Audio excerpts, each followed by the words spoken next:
Welcome to this week's edition of Black Authors Matter TV, where we interview the latest movers and shakers in the African American literary community. You'll meet some old friends, discover new ones, and stay abreast of the latest book developments around the country and even the world.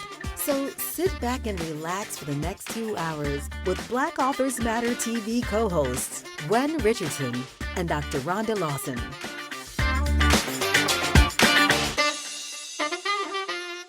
Good evening and welcome to another edition of Black Authors Matter TV.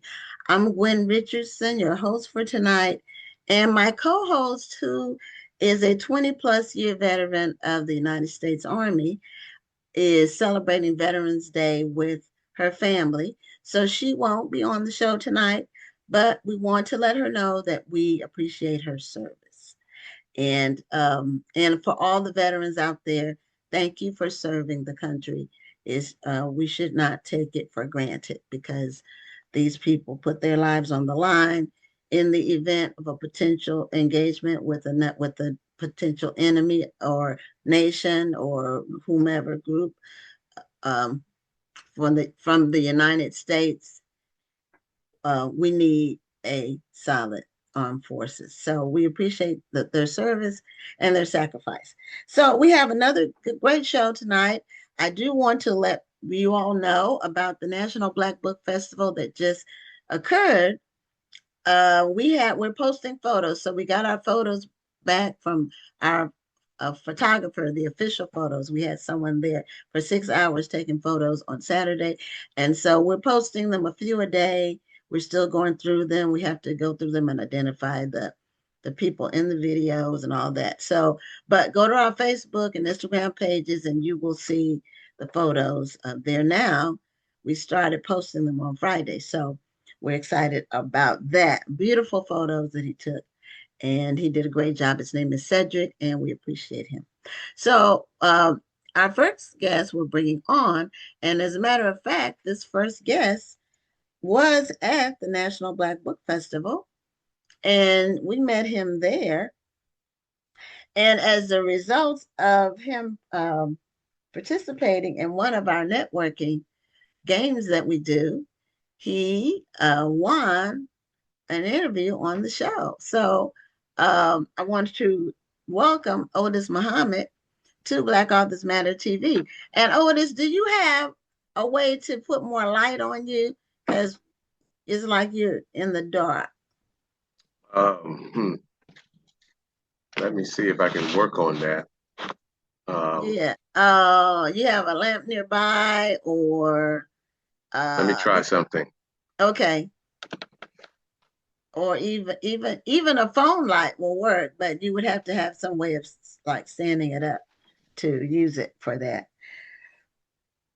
But I want to say good evening to our guests that have already logged on. Tony Benita, she's on almost every week, and that's better. That's better. We can see you because we don't want you to be like sitting in the dark where we couldn't see you. You were, and so. But thank you so much for being a guest on the show. And you are a bookstore owner, and you and your wife were at the National Black Book Festival. Hope you enjoyed yourselves. We had a game called 60s, 70s, and 80s R&B jams, and people guessed if we gave them the song title, they had to guess the artist, and we had a lot of options. We had a lot of cards with names on it of songs. And you must have been one of the highest winners because you got the show as a prize, and that was one of the biggest prizes. So thank you for having your R&B old school jams IQ in check. Actually, Gwen, I didn't win very many. It's just that this card was waiting for me. There were several people in front of me, and okay. And no one picked it. I picked it. Oh, okay. Well, a lot of unless it was an author, they wouldn't understand the importance. It wouldn't work for them, if they were, unless they were an author or a bookstore owner or somebody like that, which you are. Yes. And that's great. And you said you're working on a book. So first tell us about your bookstore in Brunswick, Georgia. I believe that's where it is.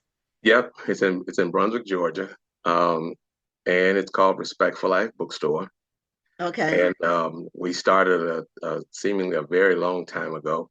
We actually opened our doors December of 1995. Oh, And wow. Okay. yeah, Oh, so that is a long time. we've That's been around a while. you all have. And longevity is its own reward because Yes. not everybody can say that. And we started CushCity.com, which is an online books destination, in December of 1998. Okay.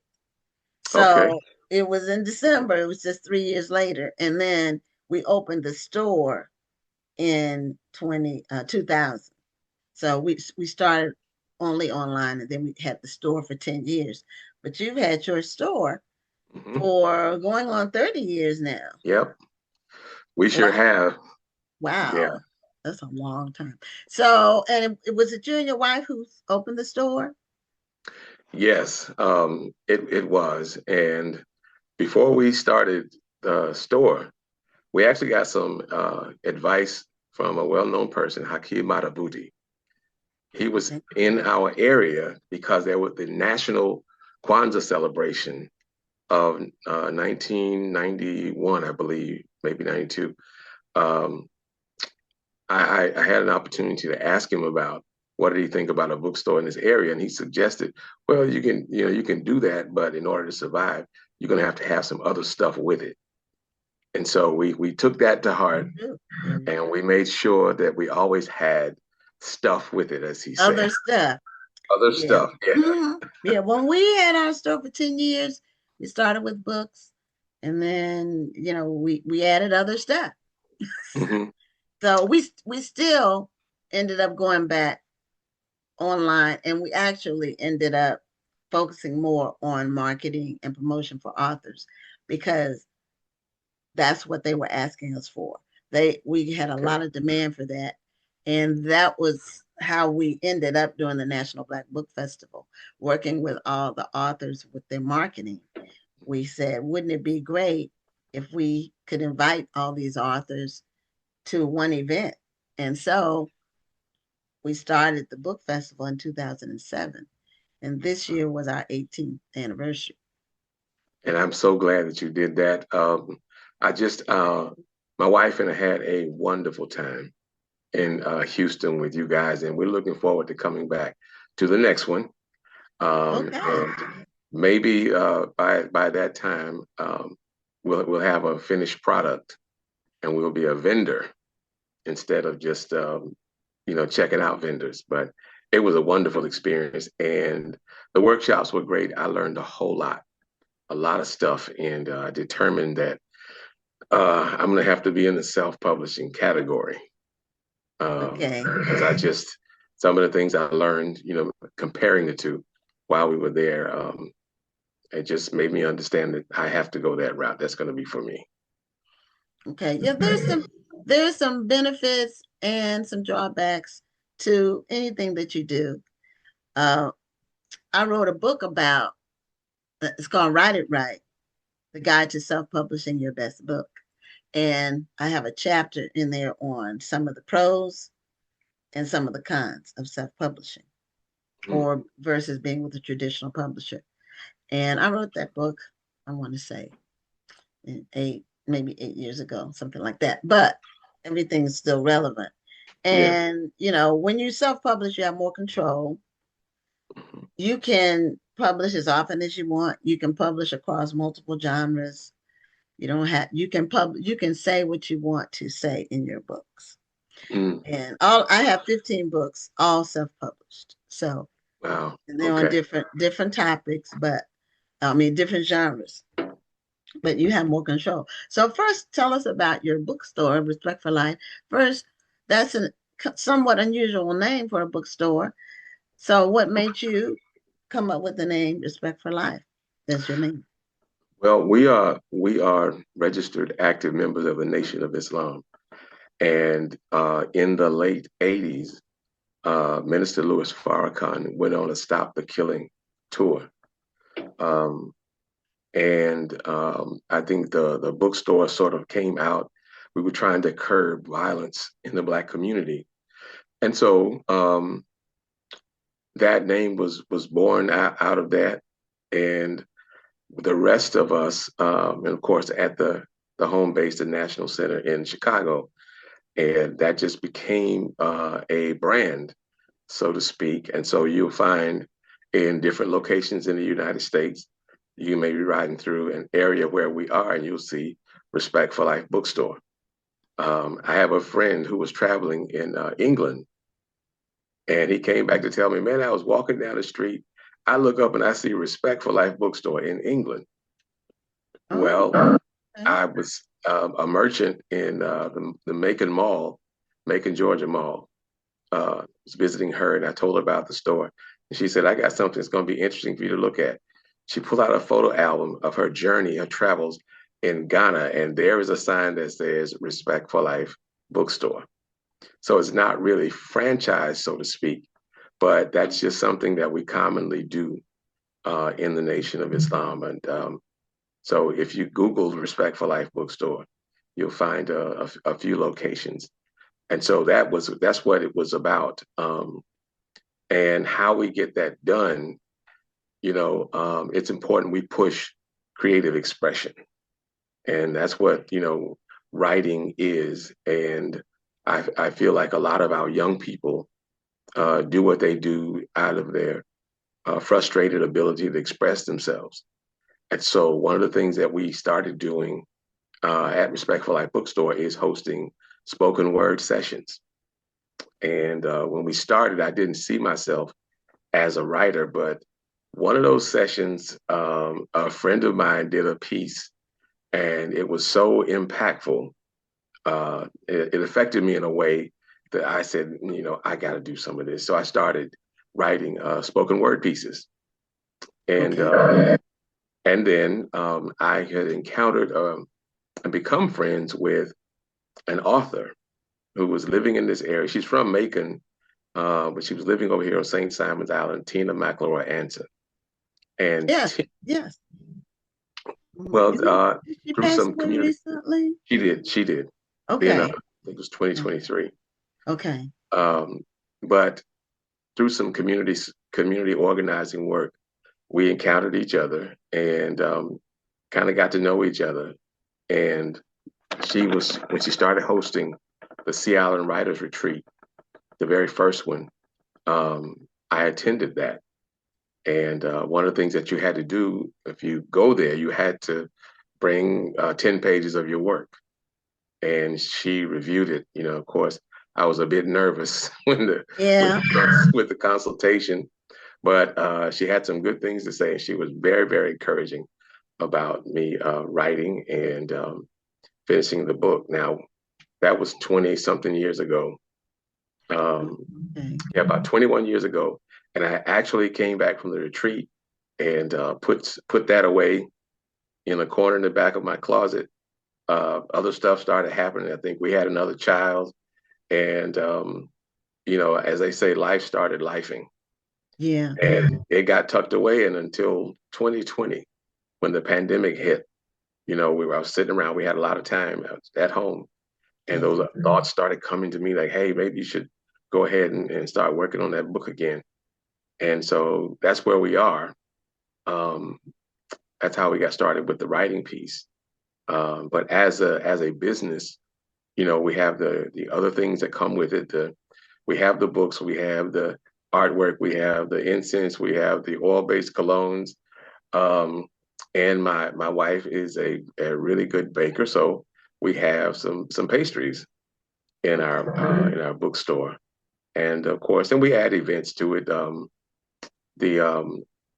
Recently we did the Black Music Festival, and it's just we got people representing the various genres of Black music, gospel, jazz, R&B, and rap.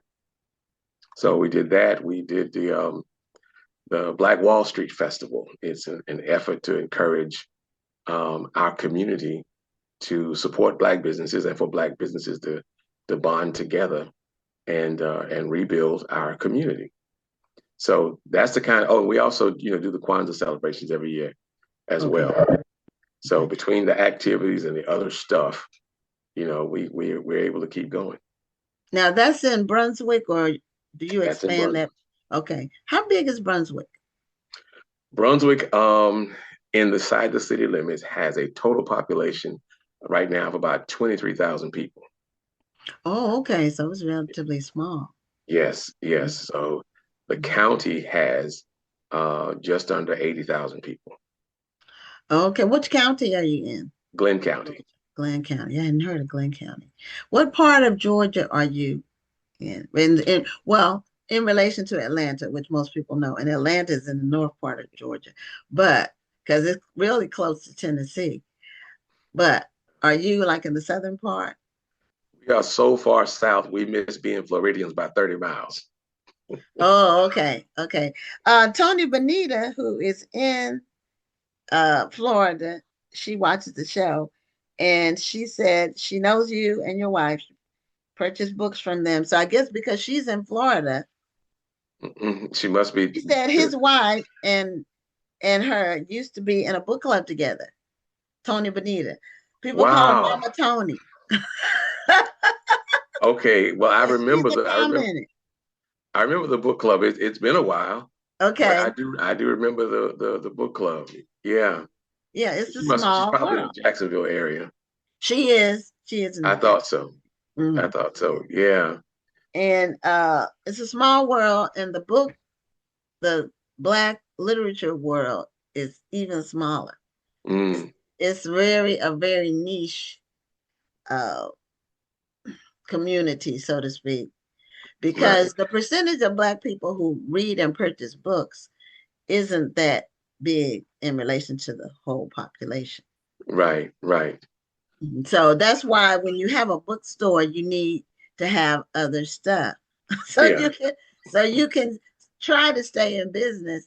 And my husband and I were both full-time in the business. Wow. So you can imagine how challenging that was. Yes. We had some miracles and some grace, and some things happened.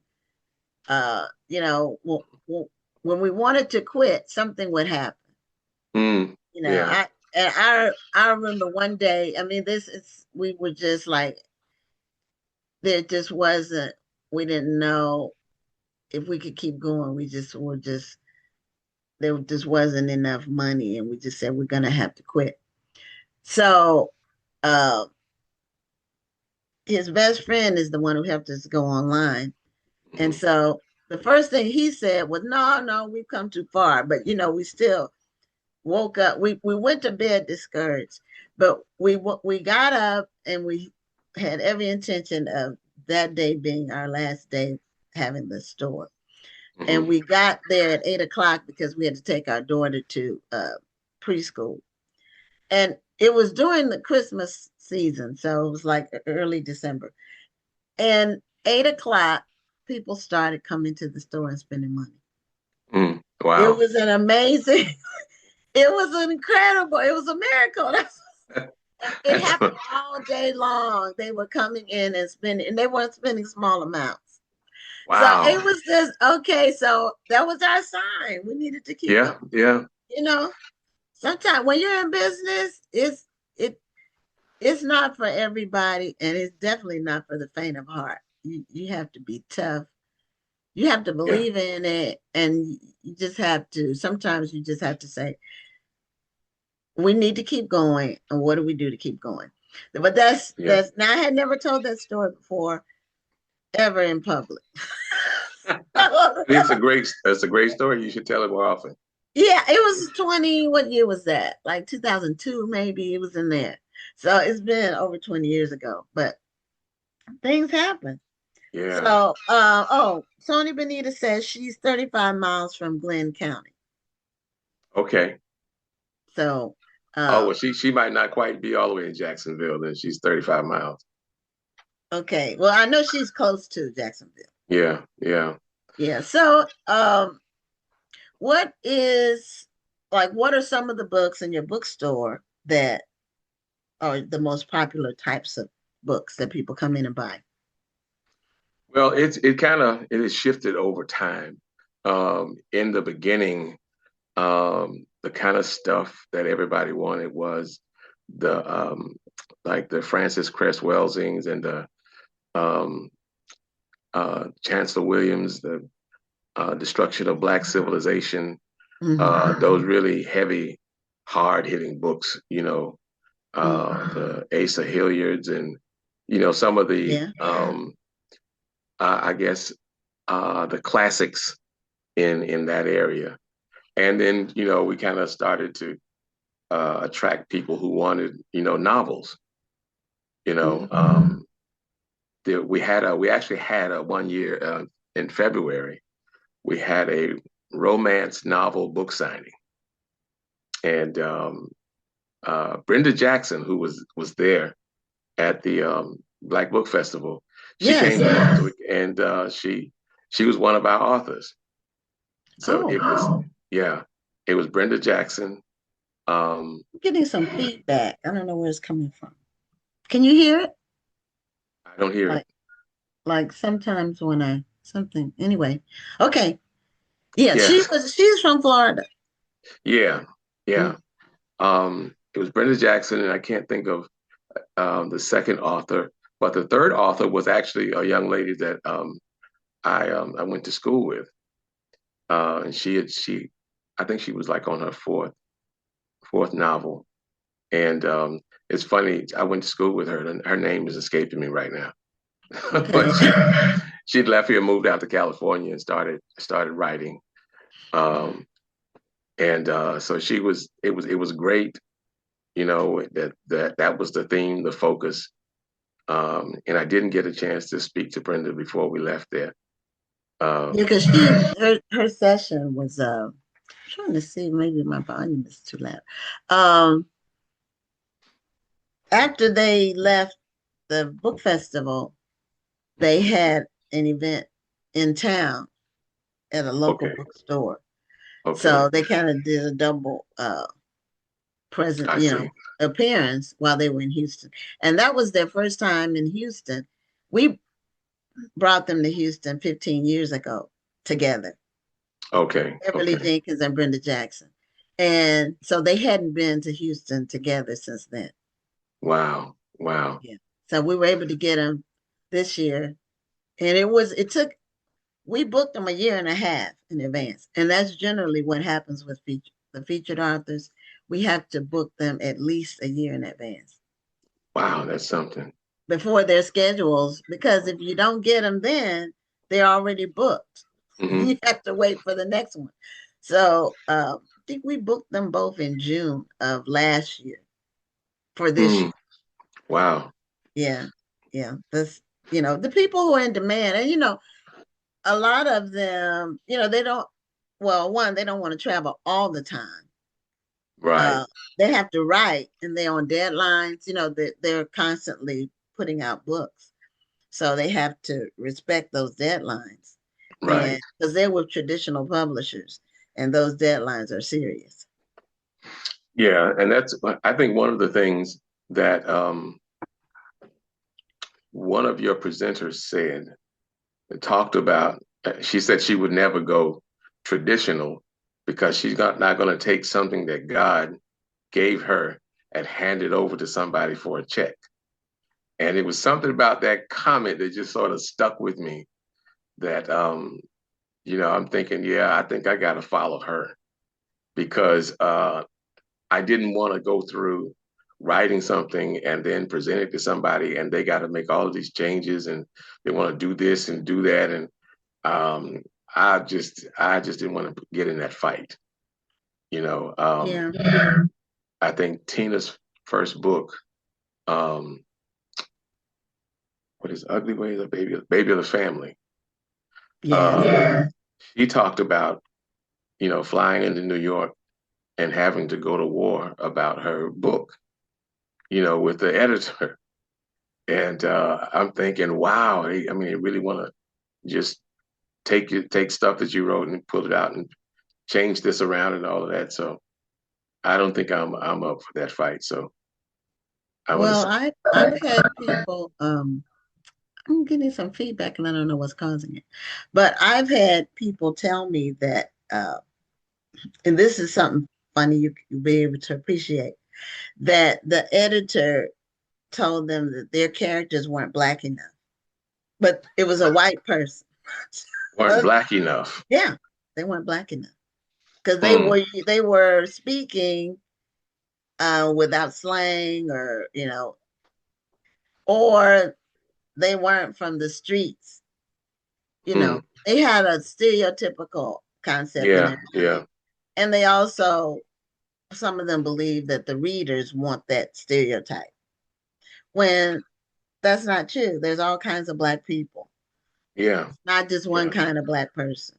And so, but I had the same thoughts about not selling my work for a check. I said, if I sold my rights, because when you sell your rights, they can do whatever they want with your book. And Yeah. if I sold my rights, the check would have to be really, really big. And they wouldn't, I'm not a celebrity, so I would be unlikely to get a big check. Because I Right. would I have, see. if I sold my rights, I would have to basically take all the emotion out of whatever I wrote. And everything I write is emotional for me. Right. There's an there's an attachment. I mean, Yeah. it's not. I'm about a third of the way finished with mine, and it's I'm already that way, and I can't imagine someone saying no, this isn't going to work. Change the language of this character here. And I don't want to. I'm not wrestling with all of that. Yeah. I'm just So, not. so did the festival help you in terms of you setting a goal for when you want to finish? It did, but it also informed me of the kind of things that I need to do. Um, and I felt it, I gained confidence about self-publishing. Good. Because I mean, before coming to the festival, I have a friend who did a kind of a life story, and I thought the book was really, really interesting. Um, and they sold a bunch of copies, but I don't think it got as far as it could have. And so that made me lean away from self-publishing and thinking, well, if he went the traditional route with his book, it would really explode. But now I'm seeing it differently. I don't think I can stomach the traditional publishing. So I'll have Well, my own thing. um, I don't know why I'm getting this feedback. It's really bothering me. Mm, But anyway, I think you have to do it in your own time frame.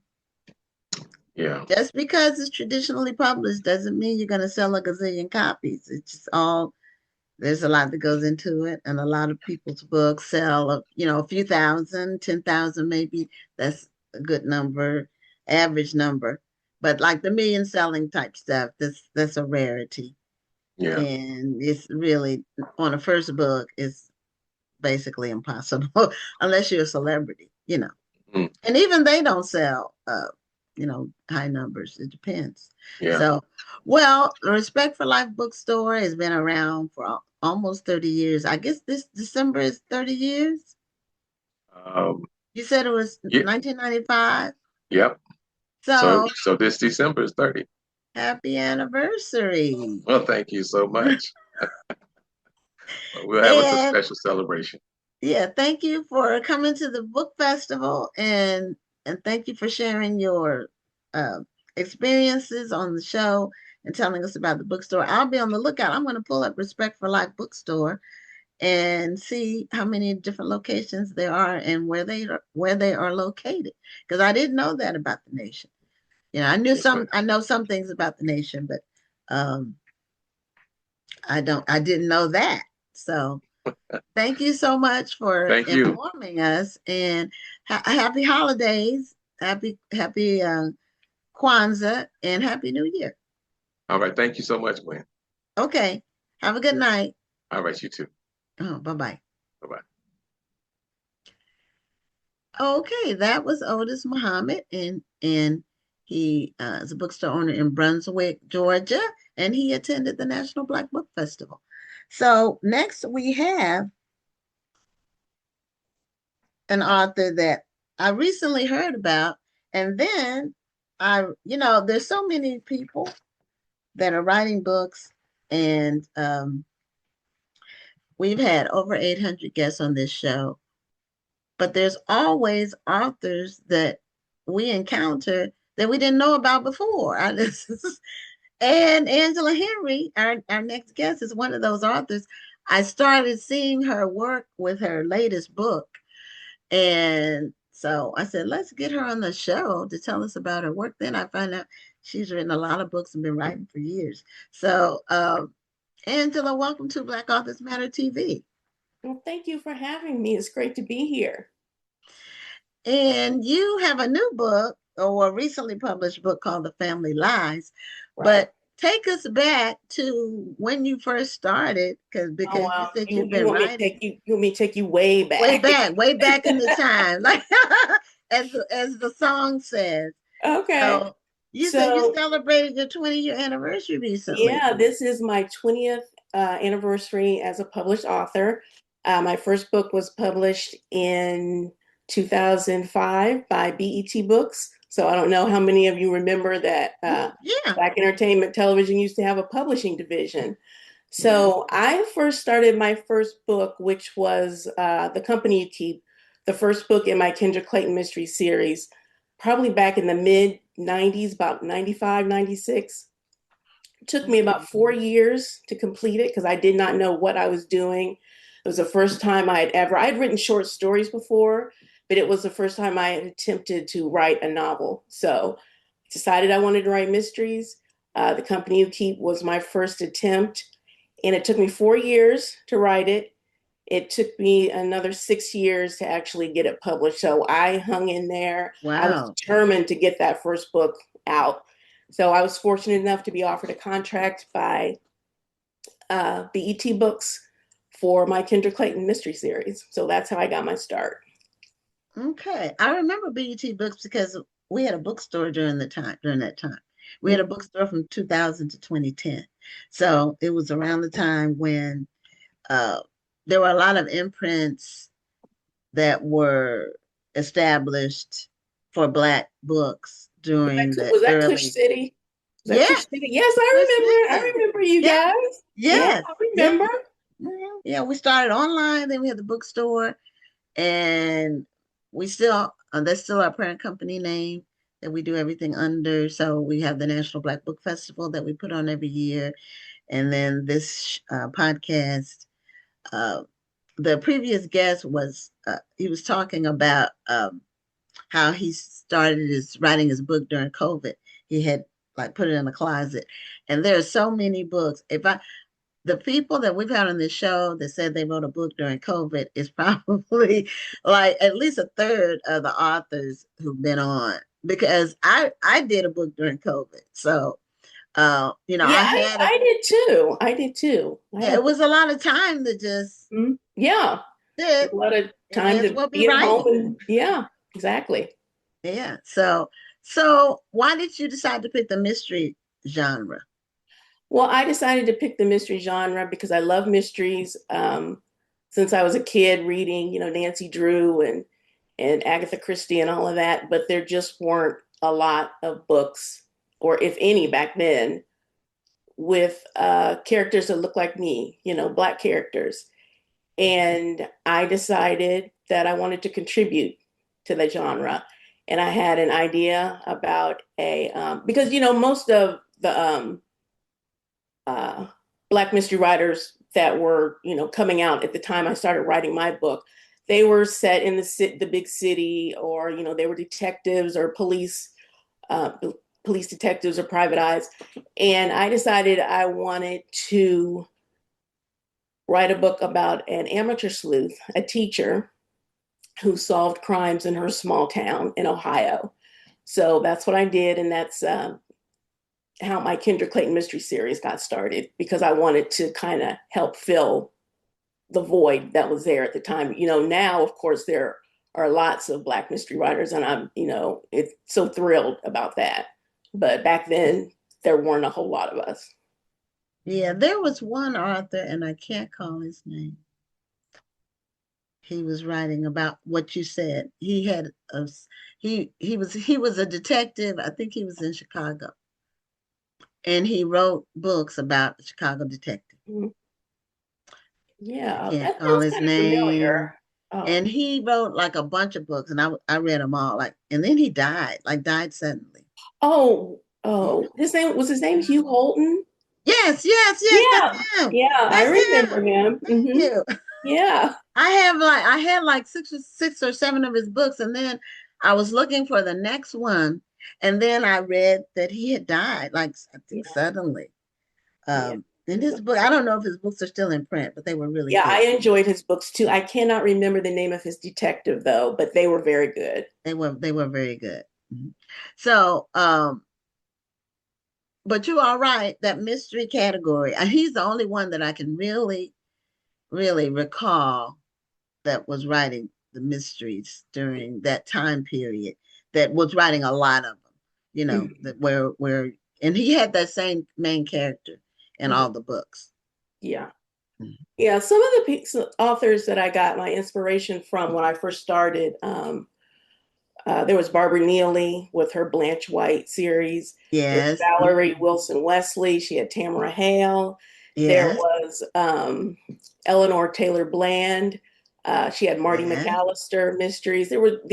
There were There were some. some. They were all the small paperbacks, just Yeah, about. typically. Well, some of them were hardcover, but mostly they were Mostly paperbacks. they were the small paperbacks. We've had Wilson Wesley on the show, but it was a few years back. Hmm. Yeah, I loved her books. Hmm. I think she's got a new series now. I haven't checked out her new series, but I loved her Tamara Hale series.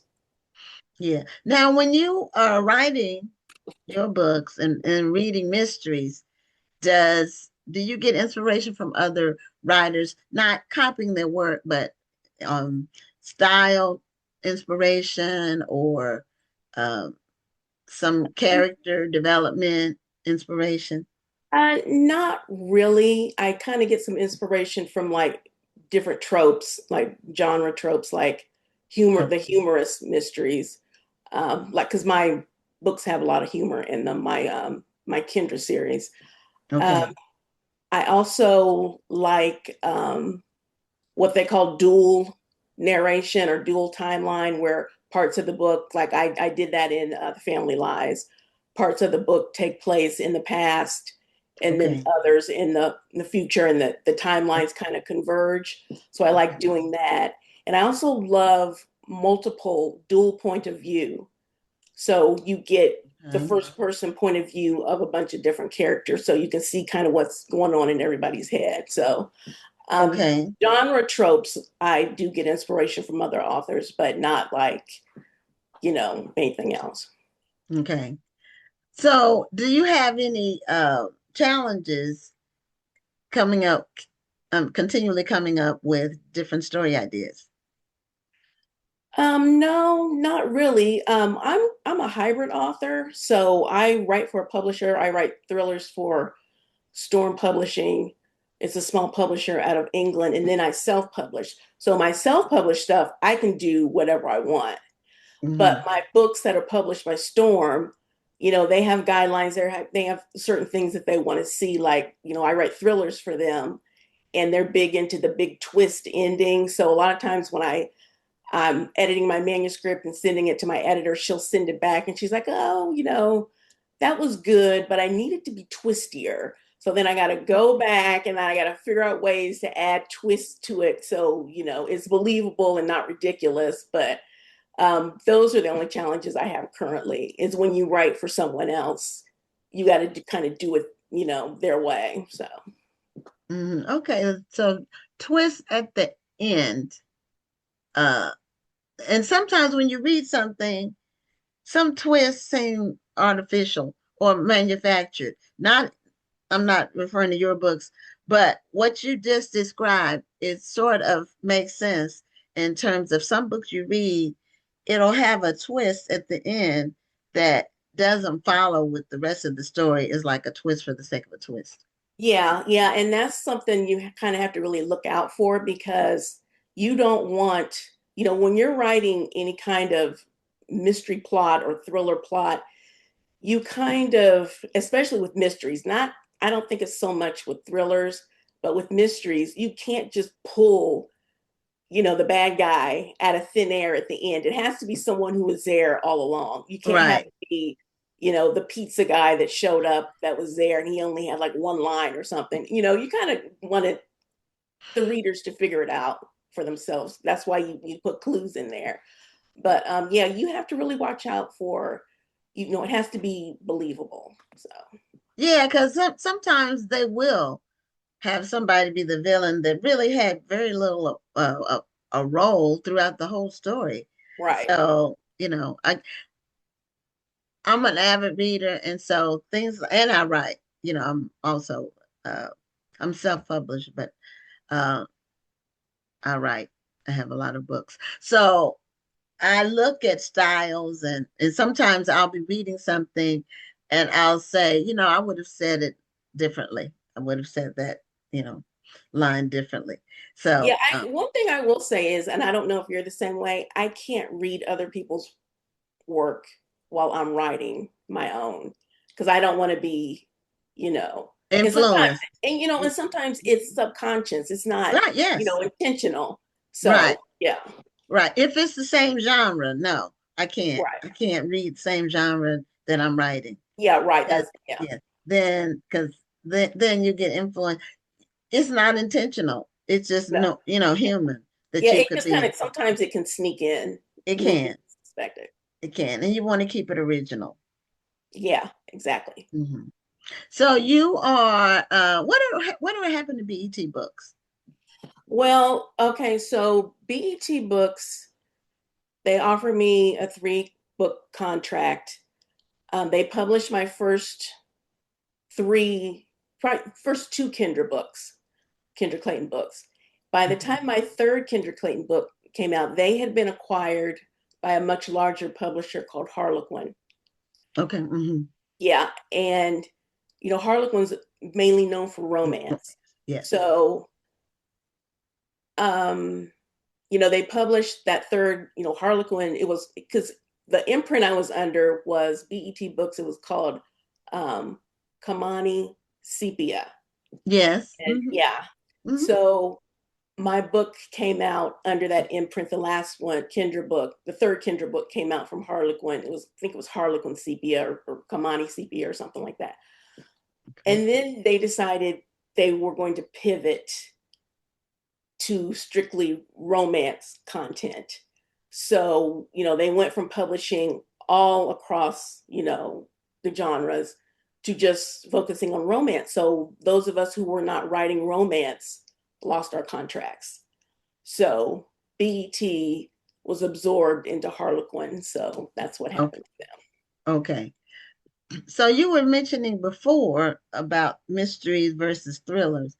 So for the audience, what is the difference between in the publishing industry? Okay. What's So considered a mystery versus a thriller?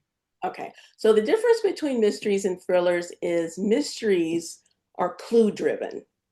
So, you have different clues, you have a detective or someone who's trying to solve a case of some kind, whether it be a missing person or a murder or whatever. And there's Okay. clues along the way that they're following to, resolve the crime, find the culprit.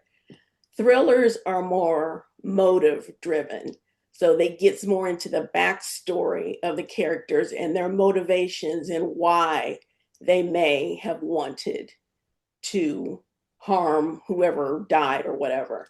So there's not so much investigation going on in a thriller as there is in a mystery. So I've always been told mysteries are clue driven and thrillers are motive driven. Okay. And you write both? I write both. Okay. Okay. So you are doing some book events coming up, in Mhm. fact, soon. Yeah, Saturday I will be a featured author at the Books by the Banks Book Festival at the Cincinnati Hamilton County Public Library this Saturday on November 15th Okay. from 10 to 4. And I will also be participating on the suspense thriller panel at 11:30 at the library. So if you're in the area, please stop by. I'd love to meet you. I'm going to be signing copies of The Family Lies, um, The Company You Keep, and I have a urban fantasy series, and it's the first book in that series called Night's Fall. So come out Oh, and see okay. me. Okay. So tell us about The Family Lies. So The Family Lies is a thriller. Um, it was kind of based on my love of the book Jane Eyre. Um, Okay. so, you've got a young girl who goes to work for a wealthy family in Jane Eyre, and then, there's secrets and everything going on in there. So in my book, The Family Lies, my main character is a librarian named Sabrina Adams, and she is a unemployed librarian. And she really needs a job. She's living with her sister and brother-in-law, and the brother-in-law is horrible. He hits on her all the time, and she just needs to get out of that situation. So she meets a handsome, wealthy man. She's working in a bookstore and finds out that he needs a private librarian to restore the library at his family home. So she kind of lies about her credentials to get that job. And it's a beautiful estate, and she thinks she's got it made, and it's a generous salary. But then she finds out that her employer and his family are connected to some murders and disappearances, including the librarian that was before her. So Oh. that's the setup. Okay, that sounds interesting. Thank That you. sounds like something I like to read. So, uh, now you have a book coming out that's a thriller, and it's coming out in January. Mm-hmm. So, and do you have a Yeah. copy of the Family Lies Yes. Mm-hmm. handy that you can show on the screen? Oh, not with me. I'm sorry. No, I don't have one handy. I'm sorry. Oh, okay, okay. I thought, because lots of times the audience, when they want to order a book, it's helpful for them to see the covers. So, I know it's like a red background with the Yeah, it's got like a okay, a key key in the key on it. teeth with it's like a lock with a key in the center. So Right, right. So now this one is traditionally published, right? this one's published by my publisher in England, Storm Publishing. Okay, and how did you get hooked up with a publisher in across the pond, as they say? Well, I wrote a book that was kind of based on my I loved 80s thrillers. Basic Instinct, um, Fatal Attraction, all of those. So I wrote a book kind of based that was inspired by those about a wife who finds out her husband is cheating, and then his side chick goes missing. So I had this book, but I didn't know what I wanted to do with it because I just didn't feel like I was going to be able to get at the audience that it deserved, that I felt like it deserved. So I belong to a group called Crime Writers of Color. Oh, I'm And familiar with that. it's a wonderful group. I encourage anybody out there who's writing it's for crime writers of color. Um, if you are writing, if you're a author of color and you want to join, just go to it's crime writers, it's CWOC, I believe, .org or something like that, and Okay. join. It's a great group. But we had one of the editors from Storm, because Storm is a very new publisher. They're only maybe 2.5. They're less than 3 years old, and they came into the group. They posted a message and said, "We're looking for um, mystery and thriller authors of color to write for us. We're looking for submissions from more diverse authors." And I Okay. thought, oh, I've got this book. I wonder would they be interested? So the editor, Kate Smith, who posted in my group, I submitted directly to her because they accept unagented submissions. I do not have an agent currently. Okay. And she loved it. and she offered me a 2-book contract. And that's how I started writing for Storm. And they've done an excellent job with my books. And The Perfect Affair, it came out in January of 2024, and it's my biggest seller to date. So it reached all the way to number 11 on the top 100 on Kindle. So that was good. Oh. That's my, after 20 years, that was my biggest selling book. Yeah, we often say on the show that it takes 10 plus years to become an overnight success. People, people have one book and they think they're gonna like set the world on fire with just the first time out, and that just never happens. You gotta keep on writing. You have to keep on writing if you really are a writer. If you really are a writer and you really want to do this. Yeah, some people they just do a one-off, but they have one book in them and that's it, and so they're not doing it for a long term, not necessarily a career, but a personal assignment, Right. But that's good information because you've let the audience know, those who are in some of the groups that are based on particular interests.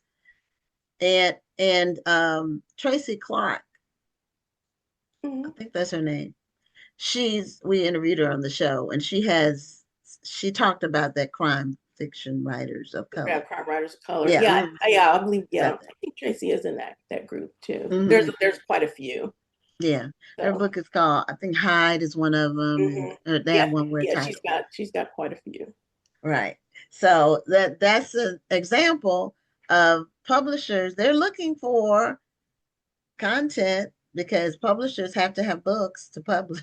Yeah, and I would encourage you, if if you're a mystery writer and you're looking for a publisher and you don't have an agent, Storm accepts unagented submissions, and they just want your manuscript. So if it's finished, send it to them. You don't need a synopsis.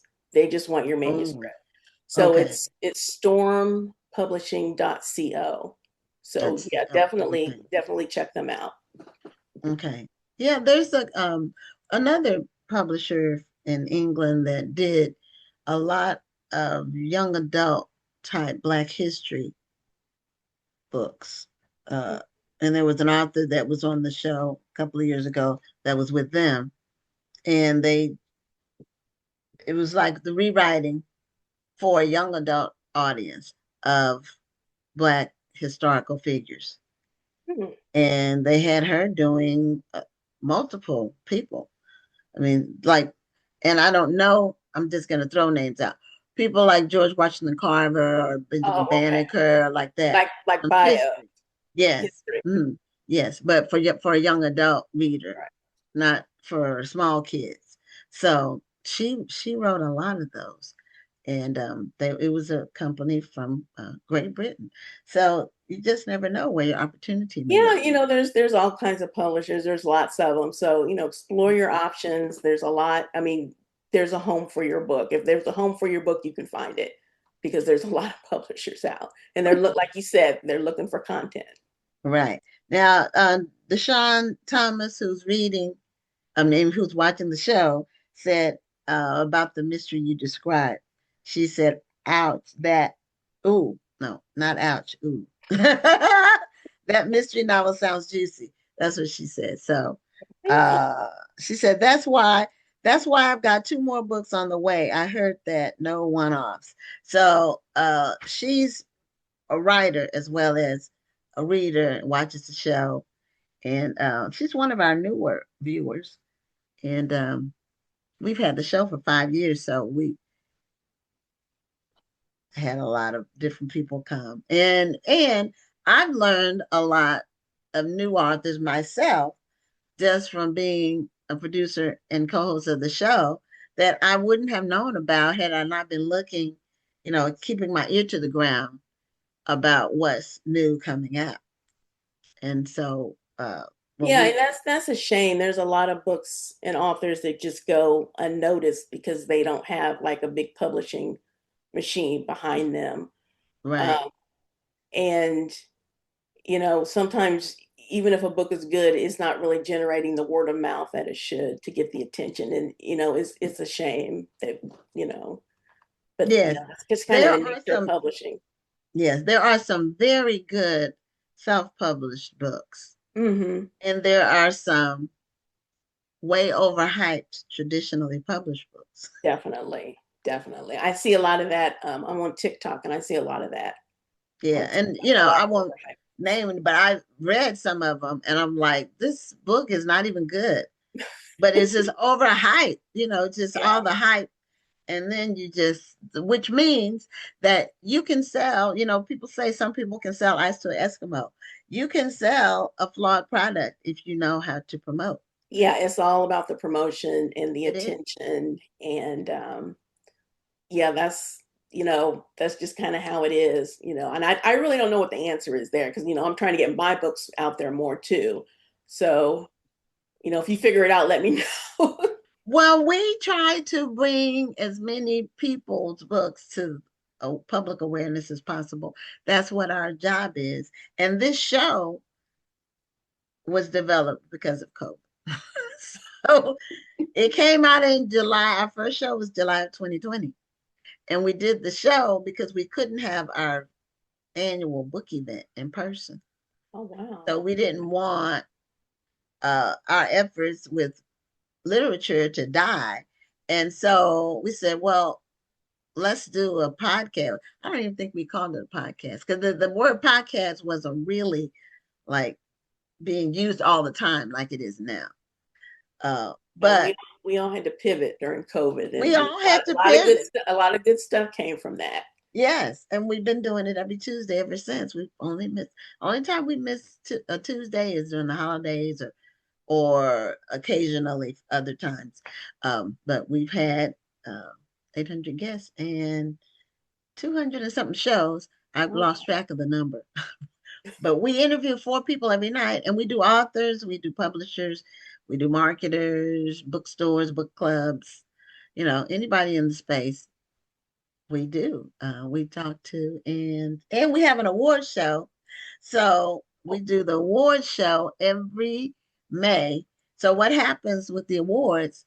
Every guest who's been on the show within a 12-month period gets automatically included in the first round of voting, and it's by categories. that's great. So you'll be included in the voting, Oh, and then we have the first round of voting that we put it out there publicly so anybody can vote.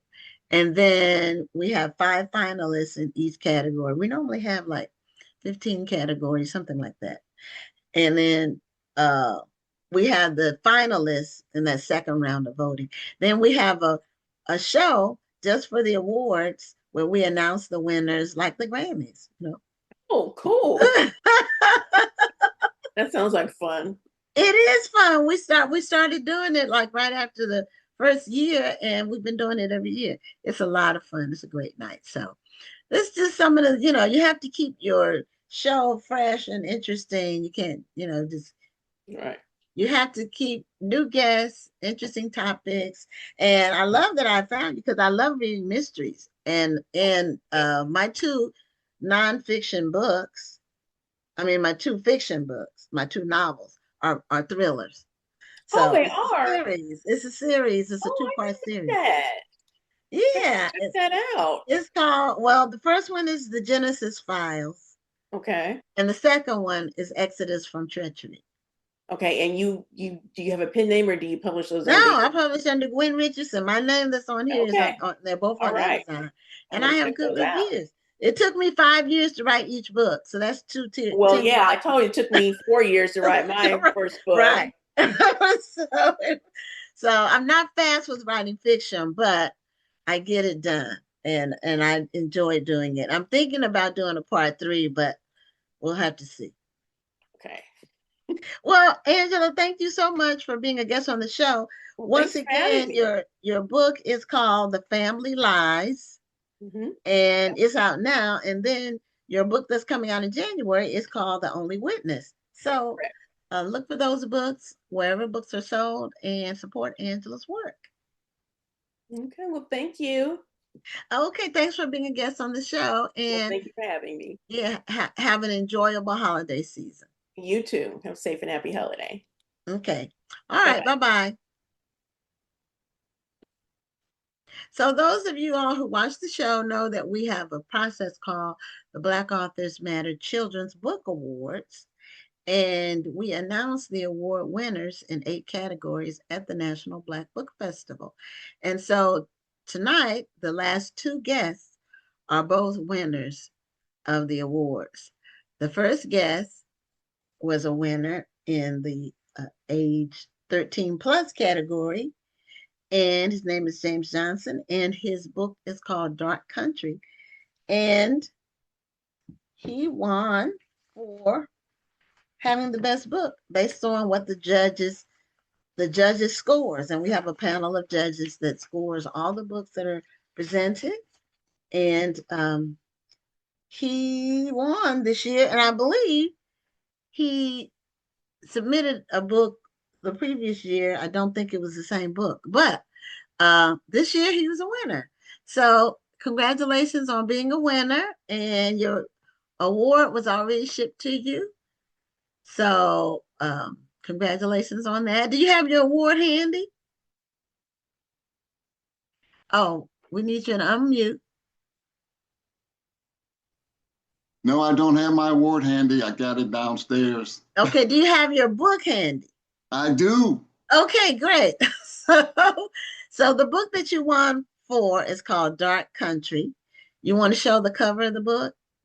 There you go. Okay. And you write under J. Darnell Johnson. Yeah, that's my pen name.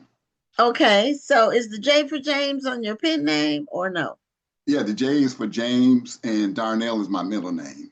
Oh, And okay. so when I first got into the business, people were telling me, no one's going to find you with James Johnson because that's such a common name.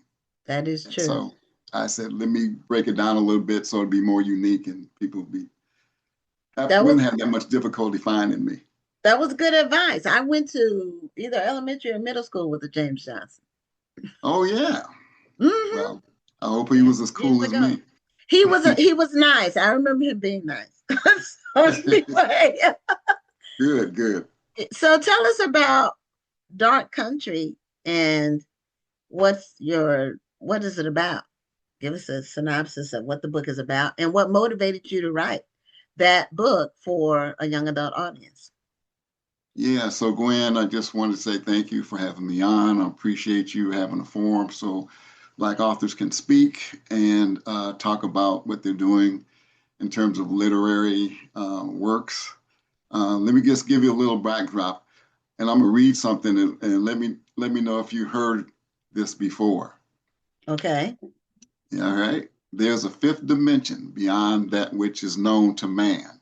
It's a dimension as vast as space and as timeless as infinity.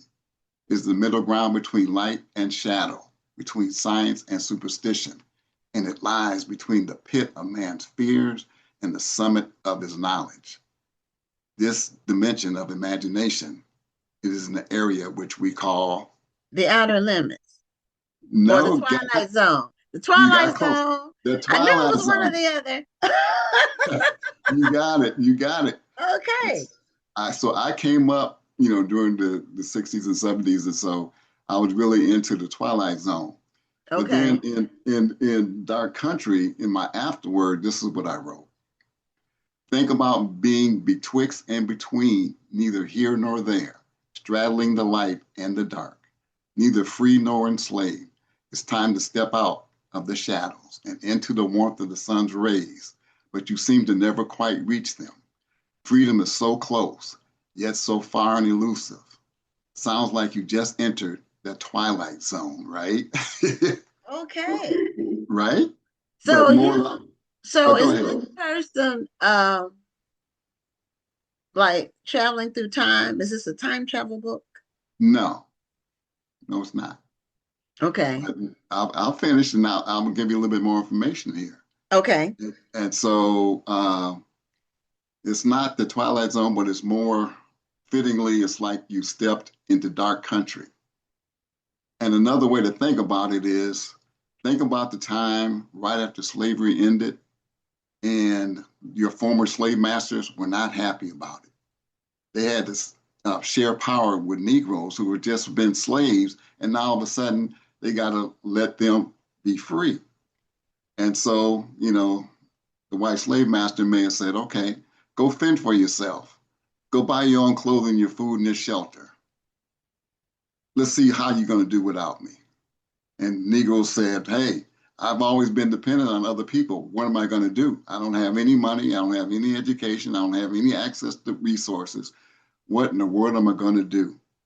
And unfortunately, during that time, white folks were pushing back so hard against what we were trying to do. And so Reconstruction, which the book is that's the background of the book. That's the era that we were in. Okay. That was when the Ku Klux Klan became into power. And I used to think that it was during slavery, but it was after slavery when the Ku Klux Klan and other white supremacy organizations threatened the former slaves from buying land and getting educated and worshiping and gaining political power and able to vote. And so they used terror and intimidation, lynchings, a lot of lying going on, a lot of trickery and chicanery going on. But it was also a time during Reconstruction where there was a lot of gains that Black people had in a short amount of time. Reconstruction was from 1865 to 1877. And so during that time, there were 5 Black senators. But after 100 years later, they only had a total of 9. So in the first 12 years, there were 5 Black senators. So there was major gains that happened. But then Jim Crow came and boom, we were out of the running for being in office. But it was also time when the 13th, 14th, and 15th Amendment happened during Reconstruction. And that was a time with, I remember being young and somebody said, man, don't you know that you're in the Constitution? I said, what? We're not Black people? Okay. Well, the 13th Amendment was for ending slavery, and the 14th Amendment was for birthright citizenship. So, before you weren't citizens, now you're citizens, and now your offspring would be citizens. And the 15th Amendment gave us the right to vote. And so that was so wonderful. We had all these rights and being considered a first-class citizen, but the white backlash was so hard and so tough that it was like we were in a living hell. And so I wrote the book, Dark Country. And why did I call it Dark Country? Because number one, it's a metaphor for America's dark and sinful past. Number two, Dark Country refers to Black country, which throughout the South, there was a lot of Black people. And in some Southern states, there was some majority Black states. Yes. Mm-hmm. Relative to white people. Yes. And thirdly, it referred to the U.S. government Secret Service Operation Dark Country, which was designed to ensure that the rights of the Negroes were being enforced so they can enjoy the same freedoms and guarantees that white people had. And so what I was thinking about doing is, you heard of the Wild Wild West series. That was during the time of Reconstruction, but they were fighting each other. And so I was thinking, well, what if I created a book that was about Reconstruction, where we knew who the enemy was? The enemy was white people and white supremacy and the systemic racism that was going on to prevent us from achieving anything. And so I said, well, I'm going to have some characters to be able to do that, but I need a leader first. And the leader was none other than the iconic Frederick Douglass. And Frederick Douglass, the original first civil rights leader was Frederick Douglass. And Frederick Douglass was leading the Secret Service, but it needed some oomph, and he already created Operation Dark Country, but he needed some oomph. And so he ran into Blaze Vaughn and Shaman Stroud. And these two cats were super, okay? They were, let's just start with Blaze Vaughn. Blaze was a master fighter with his hands, his feet. He could talk a good game. He could be quick. He could be quick-witted. He was handsome. He was debonair, and he was always thinking ahead. He used to be in the Union Army, but he was AWOL from the Army, and he was thinking that if he ever got caught, he would go back to jail for treason. And back in those days, you could be killed for treason. Yes. And then his other partner, Shaman Stroud, he's from the Dogong tribe, which isn't a real tribe, but the Dogong tribe of West Africa. And they had, and he was a shaman. His family were a family of shamans, but they also were a family that had the ability to polymorph, meaning that they could change shape. They could become different people. They could become different reptiles or different birds or different other animals. And so he has ability to change that kind of thing. He can also move objects with his mind, and he can hypnotize, and he knew all about the stars and all about nature. And he could see the future, but he also was very serious. Blaze Vaughn, the leader of that team, he was more of a ladies' man, but he was always there on time and ready to fight and to ensure that African Americans had their rights enforced. And so Frederick Douglass was doing this Operation Dark Country. He was doing it underground, secretly. He didn't want anybody to know that he was running Dark Country. But they suspected he might have been, but he kept it underground. And so when they would go out, they called themselves the Liberator Team. And so they would go on their train called Destiny, and they would go all around the South. And then they meet up with Frederick Douglass, and he give them their marching orders. He give them their assignment and say, this is where I want you to target. This is what's going on where white people are infringing on the rights of Black people. And this is the person who's leading that particular organization or that charge against Black people's progress and all of that. And so they go there, and it has once they get to that town, they get on their flying horses, and they're able to go around and find the different villains, if you will, and take care of business there. And one of the things that Blaze would always do whenever they went to a different town, which was indicative of other African Americans who were just freed, they were looking for their families. And so Blaze would go from town to town and from courthouse to courthouse to find if anybody knew where his family was. And he'd look up records and ask people, my word of mouth, have you seen my parents? And so he just, that was part of the whole story, that he was always looking for his family no matter what. And also you'll see in Dark Country that there's a lot of Black people who are starting, who are building homes, who are building businesses, who are starting churches, who are building educational institutions, who are buying land, who are developing, owning banks, and it was in a short amount of time during Reconstruction, right after slavery, all of this growth was happening. But the larger we got, the more angry white people got. I mean, that's a true story. And so if the liberators weren't there in real life, which they weren't, what in the world would happen to Black people? And so the key is that Black people are going to be protected by the Liberator Team, Shaman Stroud and Blaze Vaughn, to make sure that the rights are being protected and advancement would happen. And who knows in real life if that would have happened, where Black people would have been, because we would have had protectors of our rights and freedoms. And so that's pretty much the background, the backdrop, and what it's all about. And I just was watching the Wild Wild West and just remembered how I really loved that show. But hey, this is Black people during that time with advanced knowledge, with advanced gadgets, to be able to get through some of the trying times that they were going against. And they were walking into hell every time they went out. Yeah, well, that sounds like a very interesting so is it like a fantasy almost? Yeah, it's part fantasy, it's part Western, it's part Okay. steampunk, it's part historical fiction. Okay. Hmm. Yep.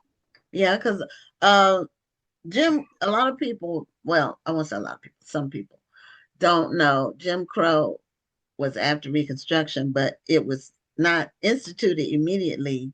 It was instituted when we started to make advances. And Mm-hmm. it was the code to put us back in our place, so to speak.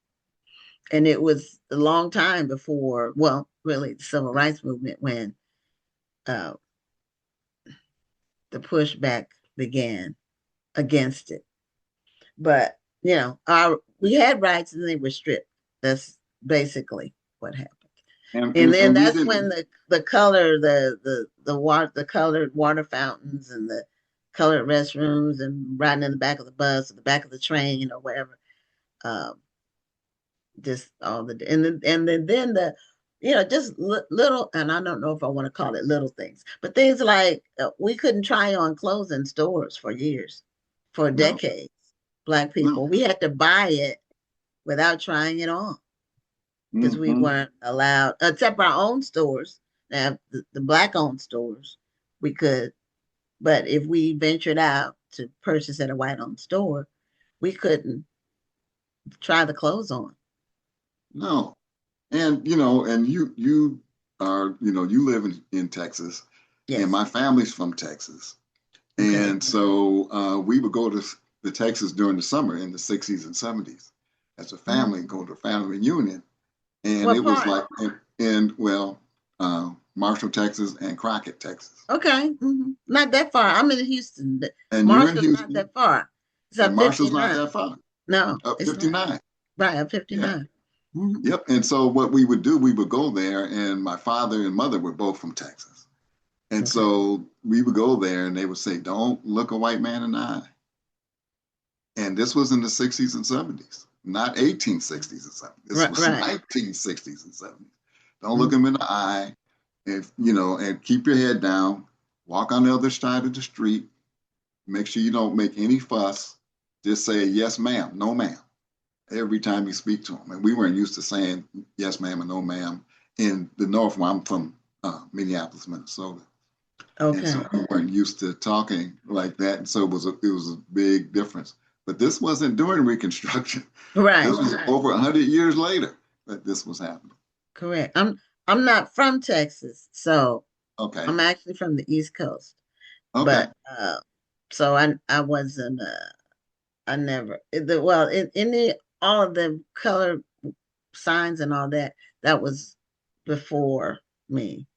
Mm-hmm. Mm-hmm. Mm-hmm. But I did integrate a school Oh, you when I did?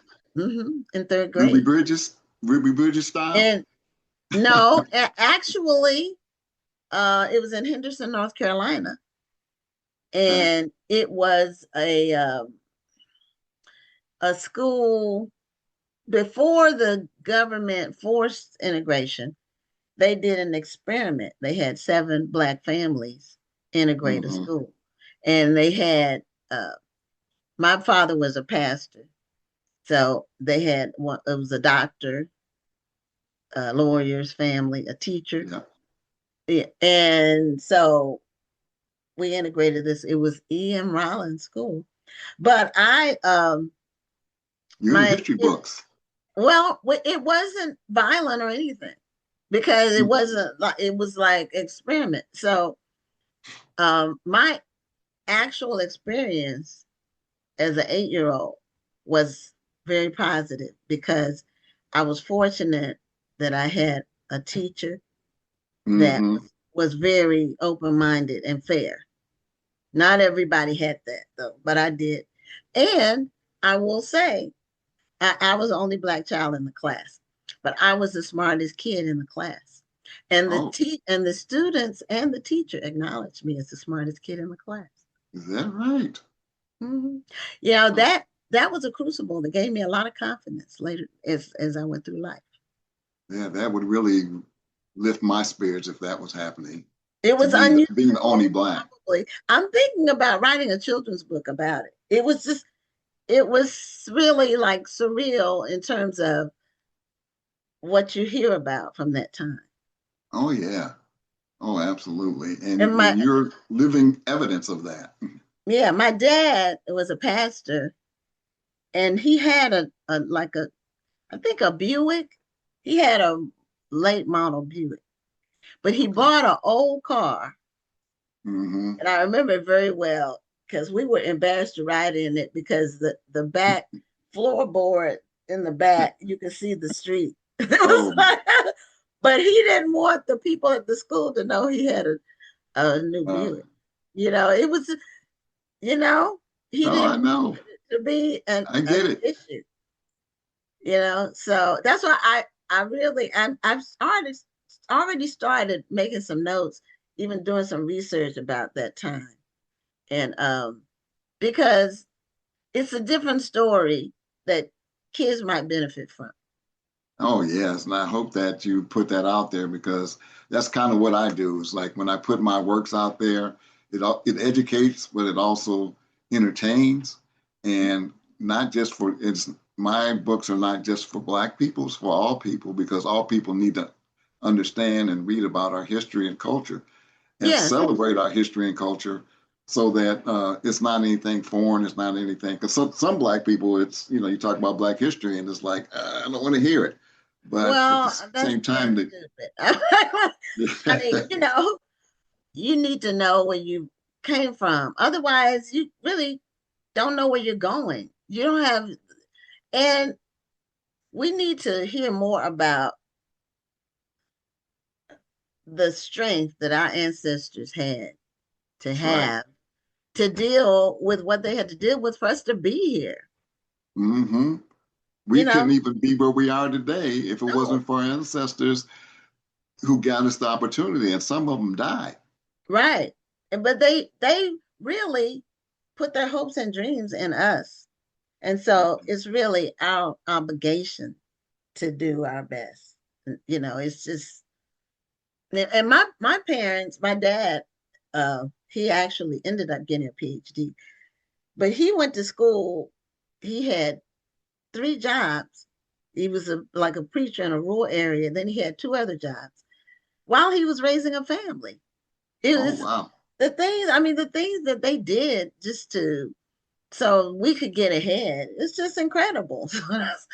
you know, No, really, we're yeah, resilient people. yes, Yeah, yes, and we couldn't have very. got this far without being resilient. No, and without them, they had tremendous faith. Hmm. You had to They have faith in order to yes, get through whatever you had to get through. And yes, sometimes you had to laugh at yourself just yes, because, I mean, it's serious business. People are dying all around you. But I tell you what, we had to laugh and have a good time in order to get through those moments. And sometimes we just go off into singing and yeah, just start that's true. singing. They say, you guys are happy. No, we got faith. That's what it is. Yes, but we also have very cohesive communities too, and we've lost that, but we had very very tight knit communities. Oh, So absolutely. I'm glad that you were able to give a point of view in dark country that lets people know that there were people dreaming about something Yes. beyond what their circumstance was. Yes. And we are the result of that. Yes, yes, we Do would I have not. time to do I have time to talk about one other book? Yes, you do. You have 6 minutes left. All right. So I'm just I just wanted to make sure because I know that you mentioned that I had entered a book into the contest before and I was a finalist. It's called Yes, Jamal and Me Freedom Summer. yes, yes. And Do you have a uh, copy of that one? yeah, And let me pull that up. okay,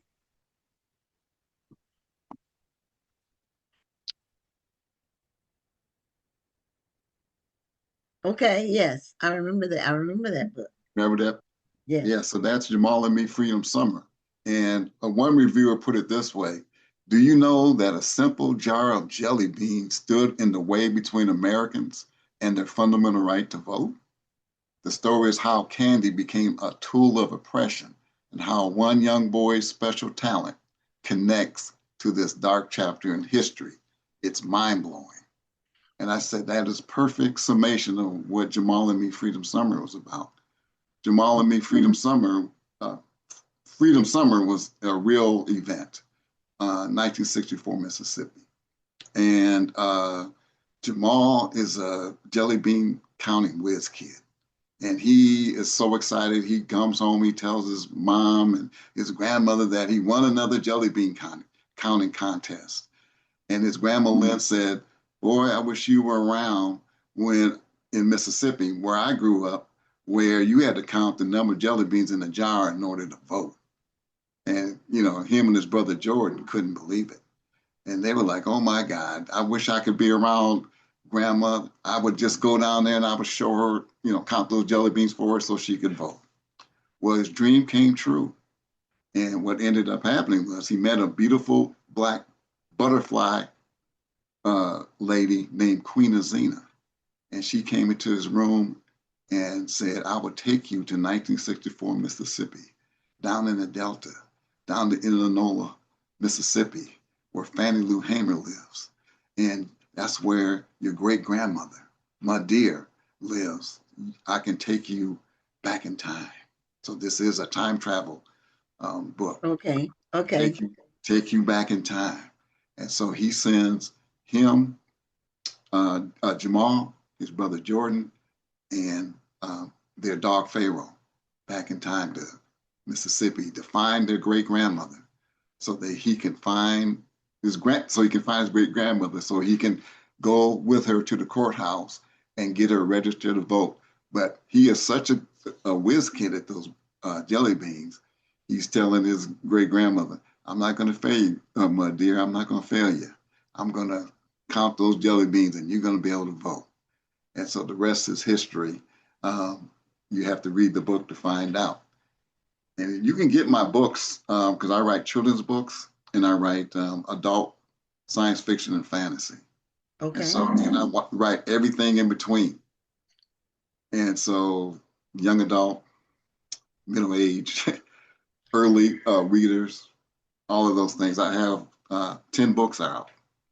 So do you write under J. Darnell Johnson? I write under J. Darnell Johnson. For all of those. And you can find my books at my website at jdarnelljohnson.com. Okay. All right. That's where you can find me and my books. And I'm just going to keep writing until I can't write no more.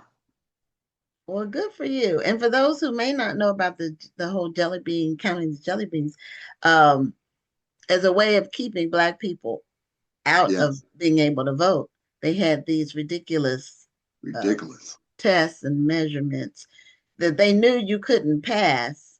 Right. But it was their way of really making fun of you. And counting the jelly beans in a jar was one of them. They had the poll tax and then the literacy clause where they would make you read some part of the Constitution and interpret it when a lot of them couldn't read and interpret it. No. You know, but these were barriers to keep people from voting. And voter suppression.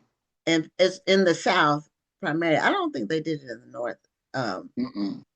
But my parents couldn't vote until they were in their 30s and they were in the South. They were in North Carolina, but they couldn't vote until they were in their 30s when, you know, the civil rights legislation was passed. And so that's why, one of the reasons why it's very important for us all to exercise our right to vote. And we should not take it for granted. People fought, bled, and died to make sure that we had that. And so as the new midterms come up in 2028, 2026. 2026 and 28 is the presidential election. Especially young people. Please vote and stop voter suppression now. Okay, and with that, we are at the end of your time, but we appreciate your being a guest on the show. Congratulations again on being a winner this year. And we hope to see many more works from you in this genre that you call like fantasy / historical fiction. Yes, yes, indeed. I look forward to being back on the show and working with Black Authors Matter TV. Okay, have a great evening and have a wonderful holiday season. You too. Thank you. Okay, that was James Johnson or J. Darnell Johnson. And our final guest is also a winner of the Black Authors Matter Children's Book Awards. And his name is Isaah Alford.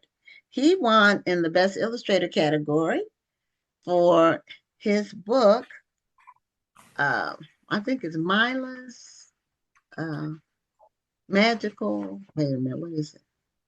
Yeah, Yes. Mila's Trip to the Magical Land. That's what it's called. That's So, Mila's Trip to the Mila, Magical is it Mila? It's not Mila, it's Mila. Okay. Welcome to the show and congratulations on your award. Thank you so much for having me. I just want to start off by saying this award really means a lot to me, my girlfriend, and my partner Ivana McIntosh, and our daughter Mila. But I also want to say this award really belongs to Ivana McIntosh. She deserves this recognition for her incredible talents. I just write the story. She makes the story pop with these incredible illustrations. So I just want to start off and just definitely give her flowers because if it wasn't for her, we wouldn't have got this award. Well, the book, do you have a copy of the book handy that you can show on Yes, screen? yes. And I appreciate the stickers there. They are amazing stickers. Oh, you got your sticker on there. The winner, yes. It was beautifully illustrated. In fact, when we had the judges panel to review all of the submissions for Best Illustrator, all the judges were going, "Ooh, this is beautiful! Oh my God, this is amazing!" There was just everybody had the same reaction. It looks so lifelike. That was one of the comments that they made about the book. So this is about your daughter Mila, and where did she go? Which magical land did she go to? We went to Disneyland for her first birthday. So okay.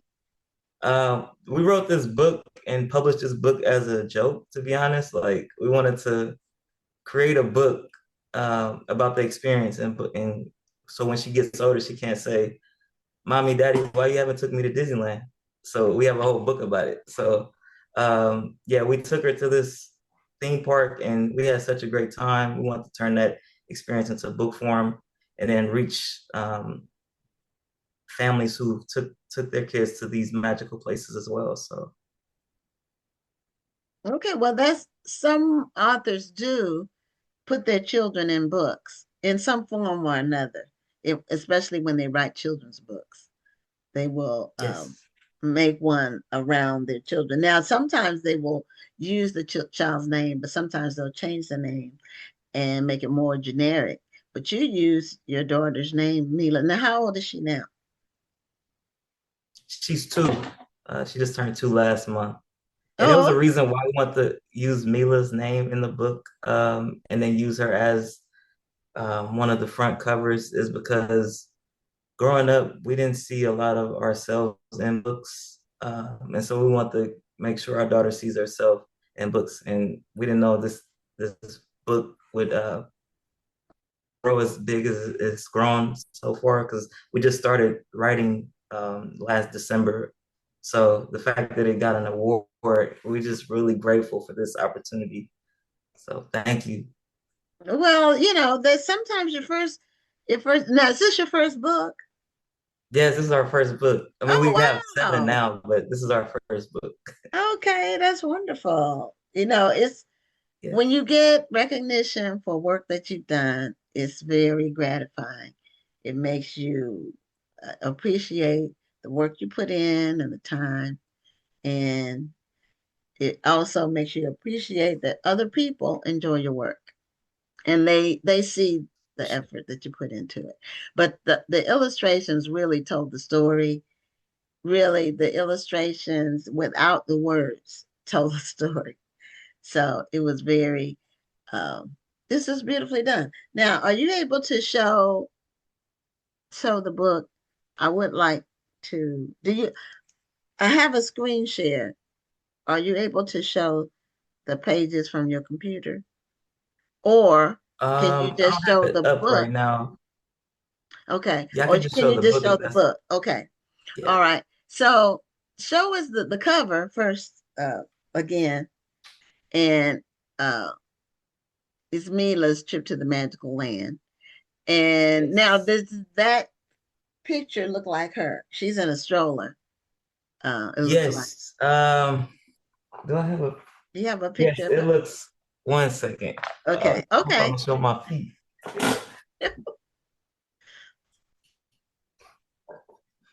So this is an actual picture of us going to Disneyland. Oh, okay. All right. So I don't know if you can see it clearly, Yes. but Yes.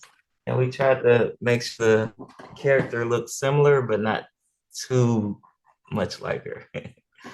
Okay. And in the story that you tell about her trip to the magical land, what do you how does it start? Does it start with her being there, or does it start with her being on the way there?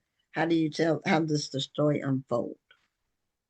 So the story starts as she has a dream about this experience, and she dreams of this bigger mouse, and her parents make that dream come true. So it starts her getting on the plane, the whole aspect of getting on your plane and your ears feeling strange. Okay. Our books rhyme too. I want to make that point. One of my favorite authors was Dr. Seuss growing up, so I want to capture that element of rhyming. Um, and then but back to the story, she goes to this hotel, she gets ready for the day, and she goes to the magical land. And she gets on rides, she gets a first time pin, all the elements that you would get at this theme park. And then just having a great time with their parents. So I can, if you want me to flip through pages, I can flip through the Yeah. pages. Um, Yeah. yeah, so she gets off the shuttle. I hope Okay. you can see it. The Mickey Mouse, And it she looks goes, like either Mickey or Minnie on her shirt. yeah, for Hmm. copyright issues, we don't want to say the Disneyland. Right. But Right. So you have to call it the magical land. the magical land, yes. Okay. But another good thing is we were able to capture the Halloween theme since we went in October. They Oh, have a okay. special theme. So Okay. it was like really cool to not only just take her to this magical place, but to create this magical book. So, um, and then this is like some of the rides that she got on. It's very similar to some of the characters. We wanted to Okay. create our own characters. Okay. So I hope that answers your question. It does. It's beautiful. It was Okay. just beautiful work. It stood out. There was really never a question as to this book winning in that category. I just want to That's let you great know. to hear. Yeah, there was never, some of the books in different categories, we had to have a major discussion, and each book gets a score from each of the judges. So, and the judges don't always agree on every book. Like, we have a scoring system from 1 to 5, and also you can do half, 0.5.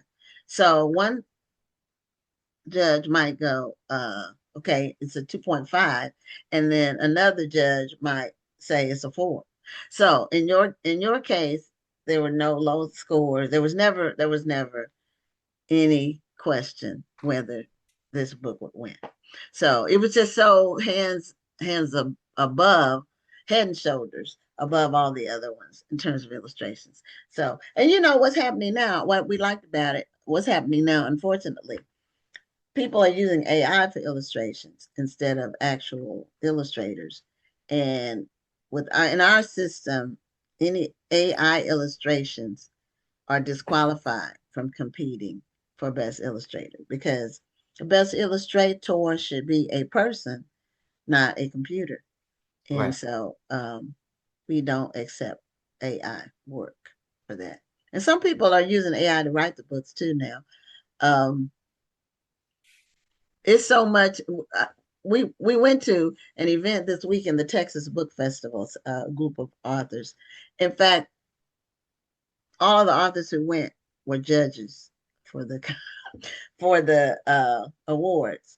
And we were saying, with so much AI, will everything in the future be fake? Like, will kids in the future even have anything that's real? Because everything is, people are using it for so much. Now you can still tell what's AI, but it's getting better and better in terms of perfecting itself. So it's almost like I'm a Terminator fan, and the original Terminator movie, it said that the machines would take over in 2029. And that movie was made in the 80s. So at the time it was made, 2029 seemed like it would never arrive. It was so far in the future that it would never happen. And now it's 4 years from now. And the machines are taking over. It is scary. I mean, they got the timing almost exact. It's really, really scary if you think about it. And I think James Cameron was the director of that movie. If you haven't seen it, it's a classic. The original Terminator. Terminator 2 is good too, but the original Terminator gives the foundation. So anyway, I'm familiar with Terminator 2. I don't remember too much. You have Terminator to go 1, back and look at the original Terminator, because that tells the backstory for everything. It's more basic. It's not as high tech as the second part. Okay. But it's the character development. It tells the story about how it all happened. So now you said you have written some more children's books since this one came out. So we tried to turn a lot of experiences into book form. So another book that we created was Mila's Trip to the Amazing Aquarium. Okay. We took her to the Monterey Bay Aquarium in California.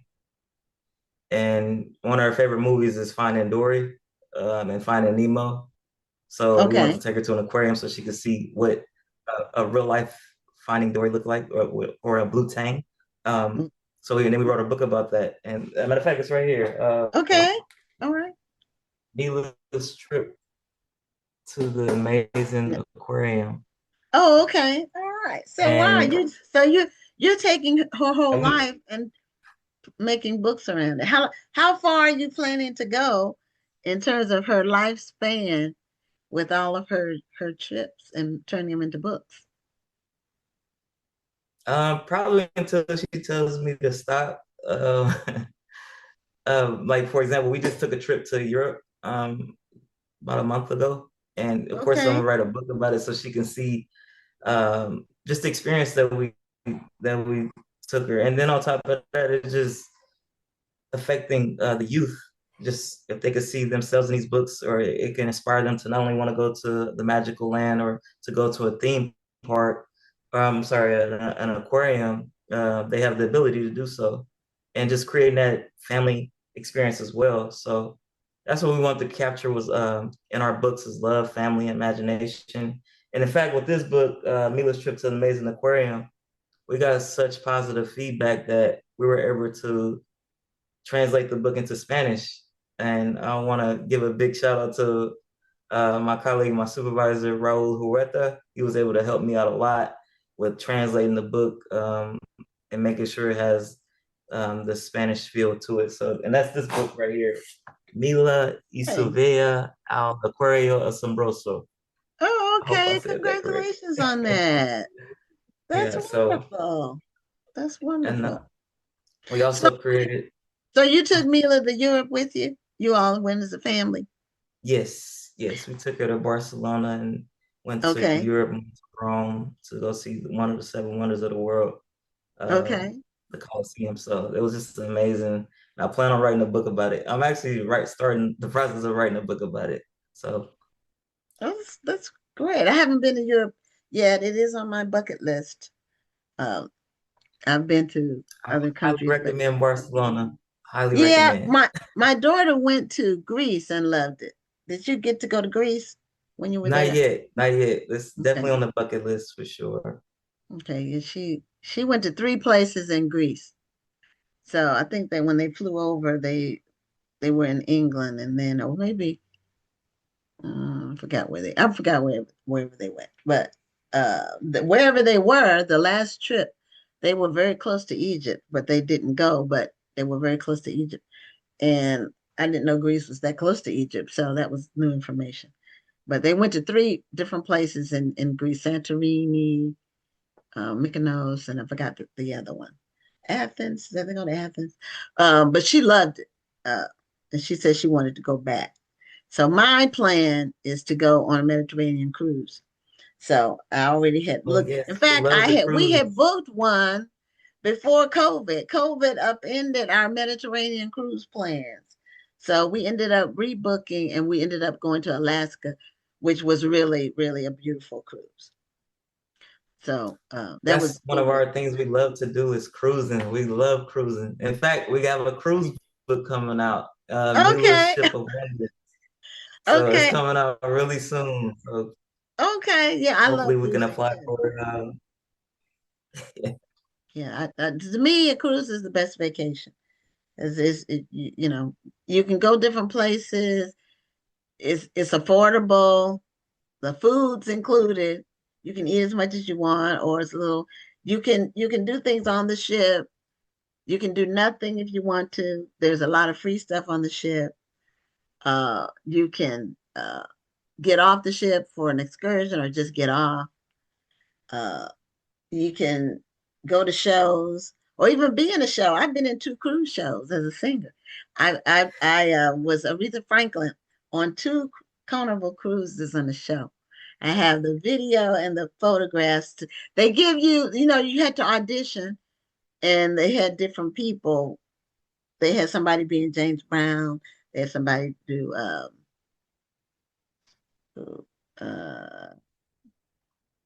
Elvis was one. uh Britney Spears. They had like 10 different people that you had to audition sing their songs and audition, and then the best person got picked to be in the show. So Was you it can just Royal or was it Carnival it was or what? Carnival. It was Carnival. Carnival? Yeah, that's Mhm. one of our favorites for Yeah, sure. it was Carnival. I've been on Royal. Those are the only two I've been on. And Carnival's a fun ship, but Royal has a little more better service and better food. It's a little like an upgrade. So Yeah. just depends on what you want to do. But we took our daughter just about every time we went. Well, when we went the first time, it was just me and my husband, because that was like our first cruise, and we went by ourselves. But after that, we took our daughter with us, and she's a grown woman now, married. So she loves cruising, and she was raised cruising. And I told her whoever she married, she would needed to marry somebody who wanted to cruise, because that's what we do. And so he had never cruised, but they went on two before they got married. So he loves them now. So That's amazing. yeah, It's so that's cruising good. alive. Yeah, cruising is great, and you don't have to be rich to go. Years ago, you only rich people cruise, but they made it so everybody can cruise, and you can pay on it for those who haven't cruised. You can pay on it for a year or more, a year and a half. You can make payments, make it affordable. And if you're scared of water and think it's too much water, you don't even have to see the water. You can be It's like a big hotel. If you don't want to go out on the deck, you don't have to, except when you get on and off. If you just want to just be inside and enjoy what they have, the entertainment inside, you can do that. So now you said you took Mila on a cruise already. Where did you all go? So this our last cruise was in Europe actually. We flew to Barcelona and then we took a 7-day cruise to Mallorca, Rome, Okay, and that two sounds other like the cruise I want to go on. Yeah, You it's definitely fly worth over it. there and then you cruise in Europe and then you Yes, I fly highly back. recommend. And that was her second cruise. So Okay. yeah, So so she we're gonna won't remember any of it, but now that's that, why we want well, to take she a lot will of because of the pictures. books. Yes. And the book's gonna tell the story as well. So Okay, she won't they remember me. have great child activities too. For sure, for Hmm. sure. They definitely have a lot of activities for children. So I highly recommend. Hmm. So, what's next in terms of are we just going to focus on Mila, or do you have any plans to tackle other topics? Yes, I'm glad you asked. So to answer your first question, what's next? We have book signings at Barnes and Noble. We have two on Black Friday, so November 28th and November 29th at Barnes and Noble San Bruno and Barnes and Noble Fairfield in California. Okay. This will be our eighth book signing. We've been on a book signing tour all through California. We've had a total of six so far.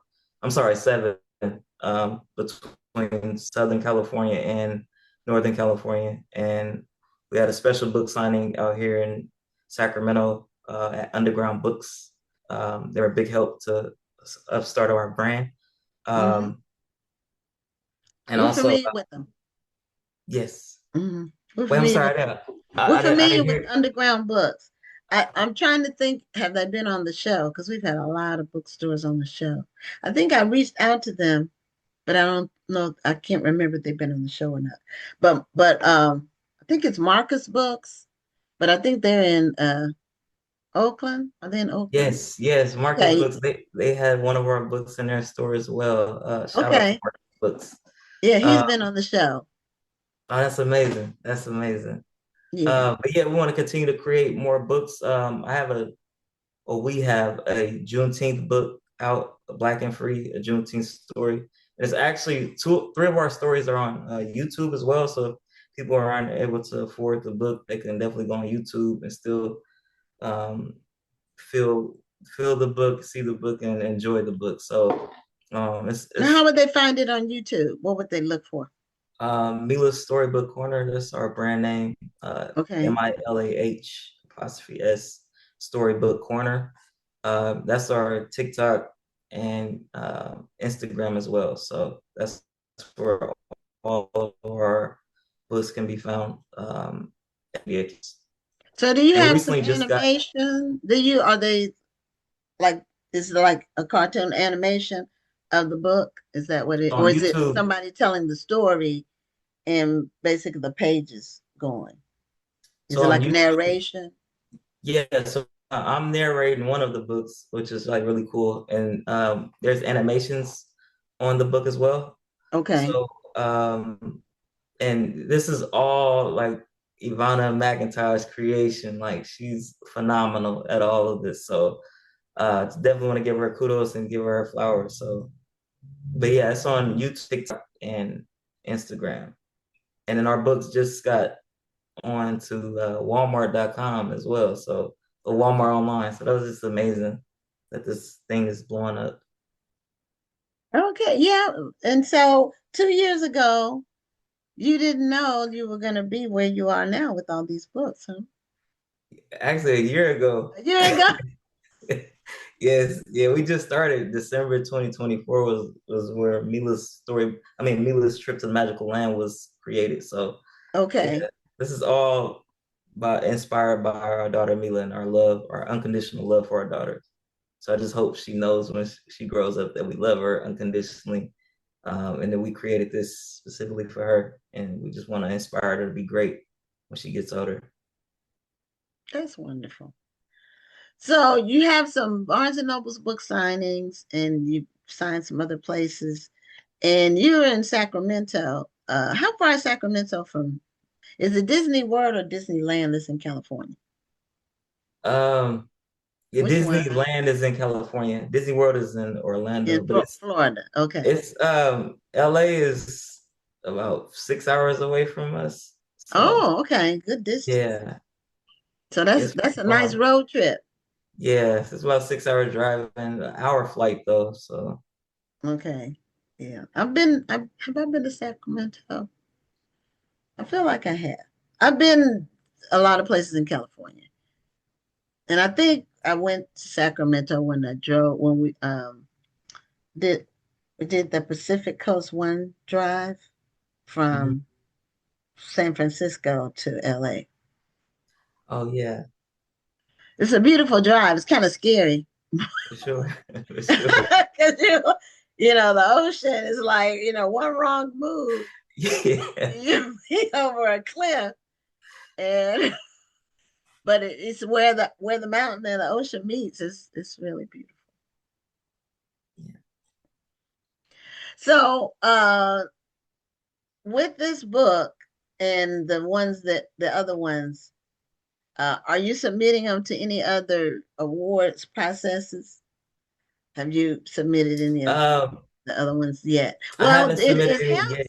it helps that you're a winner because you can it's like putting it in your resume, you know. When you send the next one out, you can mention that you already won an award. And you can put your tagline, award winning, but you can from now on, you can be able to say that you're an award winning author. Like this show has won an award. We won an award for the best book podcast earlier That's this year. amazing. So, Congratulations. yeah, so we're an award winning show. I mean, it feels good to say that when No, you for work sure. Because really hard, you know. when we found out we won, I was just so like appreciative and just great. And that was the first thing I was researching is how can I include that I'm an award-winning author now? Yeah, well, we actually are going to be sending out a press release this week. It'll either go out tomorrow or Thursday, a national press release announcing all the winners, and it'll have photographs of the authors. But also, you got your actual stickers, but we're going to be sending the digital stickers this week too. So you can put it on your website. You can use it digitally to put on your book, on your site or wherever. Oh yeah, that's perfect. Yeah, because we want to include that on our flyers, our upcoming flyers for like book signings and um, yeah, just to add a prestige to our brand. So Yeah, if you can't toot your own horn, then you should. That's what I always say. Anyway, congratulations again, and give Mila a kiss from me and my co-host, who my co-host is a veteran, and so it was Veterans Day, and her family was celebrating. Because I think her mom is a veteran, half of her family has been in the armed services.